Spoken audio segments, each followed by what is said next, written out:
बिस्मिल्लाहिर्रहमानिर्रहीम। अस्सलाम वालेकुम। 6th क्लास कैसे हैं स्टूडेंट्स? मैं उम्मीद करती हूँ कि बहुत अच्छे से आप अपना काम कर रहे होंगे। चलिए बेटे, हम आज अपना काम करते हैं बी पेपर का।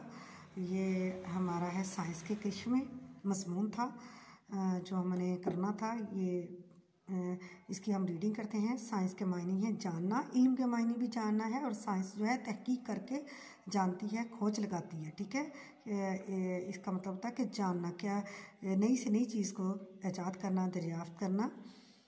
किसी चीज़ को जानने के लिए कोशिश ज़रूरत के तहत की जाती है, तभी तो कहा गया है ज़रूरत ईजाद की माँ है। अल्लाह ताला ने इंसान को अशरफुल मखलूक़ात बनाया है और इसे बहुत हद तक इख्तियार भी दिया है कि ये अपनी ज़िंदगी बनाने की कोशिश करे। अल्लाह ताला किसी चीज़ के जानने के लिए मेहनत को पसंद करता है।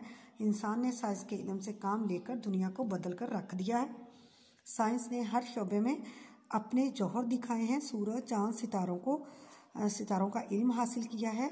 साइंसी तरक्की ने इंसानी ज़िंदगी में अजीम इनकलाब बर्पा कर दिया है। अब हमें आसाइश के सारे सामान मुहैया हैं। हमारे घर बरकी लैंपों और बल्बों की रोशनी से जगमगा रहे हैं। बरकी इस्त्री मौजूद है, कपड़े धोने के लिए बरकी मशीन मौजूद है। इसी तरह गर्मियों में कमरों को ठंडा करने के लिए एयर कंडीशनर मौजूद है, और सर्दियों में उन्हीं कमरों को गर्म करने के लिए हीटर मौजूद हैं। गोया इंसान के मौसमों को भी अपने ताबे कर इंसान ने मौसमों को भी अपने ताबे कर लिया है। इंसान इसी इल्म की बदौलत चांद पर कदम रख चुका है, समंदर की तह तक से मालूमात ले आया है, जो समुद्री मखलूक है उसका नज़ारा कर चुका है, ज़मीन से कीमती मादनियात निकाल चुका है। तिब में इंसानों ने बड़ी तरक्की की है। साइंस की तरक्की से तमाम बीमारियों के इलाज दरियाफ्त हो चुके हैं और नित नई अद्वियात बनाई जा रही हैं। गर्ज अब ज़िंदगी का नाम ही साइंस है। ये सूरज और ये सोच और समझ अल्लाह की अता करता है। हमें जो कुछ नज़र आ रहा है साइंस का करिश्मा है। हमारा काम है इससे जायज़ काम लें और फ़ायदा उठाएं। जैसे कि साइंस के मस्बत पहलू भी हैं और मनफी भी, और ये हमें सोच समझ है कि हमने इसके मुस्बत पहलुओं से काम लेना है और इसका फ़ायदा उठाना है। इसके बाद हमारा आगे काम है जो ग्रामर है, उसका काम है।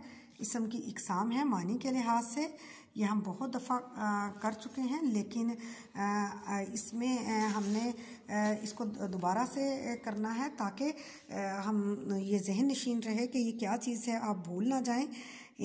ताकि आपको जब कभी MCQs आएँ आपको, तो आप लोग अच्छे से कर सकें। ठीक है, इसम मारफा, और आपने पहले इसम की इकसाम की हैं बनावट के लिहाज से, तो अब ये हैं इसम की इकसाम मायनी के लिहाज से। इसम मारफा और इसम नकरा हैं, इसकी दो किस्में। इसम मारफा जैसे कि आपको पता है ख़ास चीज़ को कहते हैं, और इसम नकरा आम को कहते हैं। ख़ास क्या है इसमें? कायदे आज़म, गालिब, बांगे दरा, उर्दू, और इस तरह की और भी बहुत सी मिसालें होंगी जो आप खुद से दे सकते हैं। इसम नकरा वो इसम जो किसी आम शख्स या चीज़ के नाम को कहते हैं, जैसे दरिया, शहर, गांव, उस्ताद, इसम नकरा है। इन्हीं लफ्ज़ों को आपने जुमलों में इस्तेमाल करना है। उस्ताद को जैसे आम है, उस्ताद तो बहुत सारे हो सकते हैं। उस्ताद की दिल से इज़्ज़त करो। शहर में गर्दो गुबार होता है, गांव की फ़िज़ा सेहत तफ़ज़ा होती है। इस तरह की मिसालें हैं। कवायद है, कवायद के दो हिस्से होते हैं, सर्फ़ और नहव। सर्फ़ कवायद का वो हिस्सा है जो मुख्तलिफ़ हरूफ, अल्फाज, इनकी साख्त और इनकी आपस के ताल्लुकात पर बहस करता है, इसे इल्मे सर्फ कहते हैं। नहव कवायद का वो हिस्सा है जिसमें हम मुरक्कबात और जुमलों की बनावट के मुतल्लिक़ बात करते हैं, इनके मुख्तलिफ़ अक़साम पर बहस करते हैं, इल्मे नहव कहलाता है।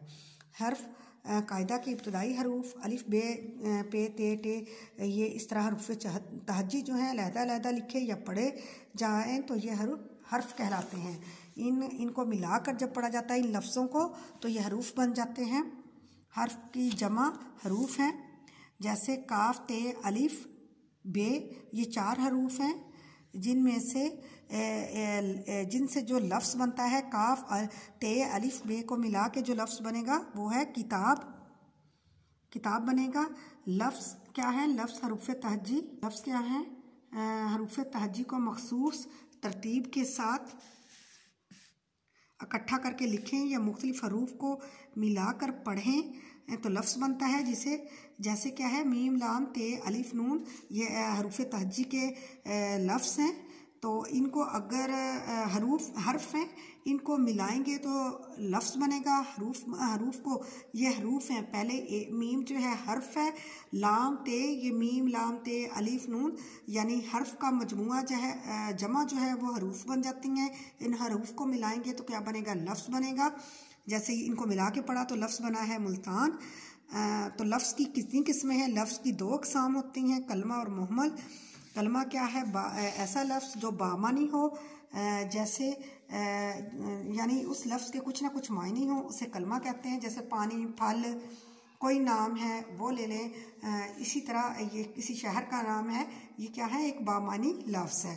तो मुहम्मल क्या है? ऐसा लफ्ज़ जो बेमायनी होता है, जिसके कोई मायने ना हो, उसे मुहम्मल कहते हैं। इसकी हम मिसाल देखते हैं, जैसे चाय। चाय तो मुकम्मल मुनासिब लफ्ज़ है, प्रॉपर। तो वाई क्या है? वाई तो कुछ नहीं है, बेमायनी है, इसका कोई नहीं है। ऐसे इसी को मुहम्मल कहते हैं, वाई को। चाय कलमा है, वाई मुहम्मल है।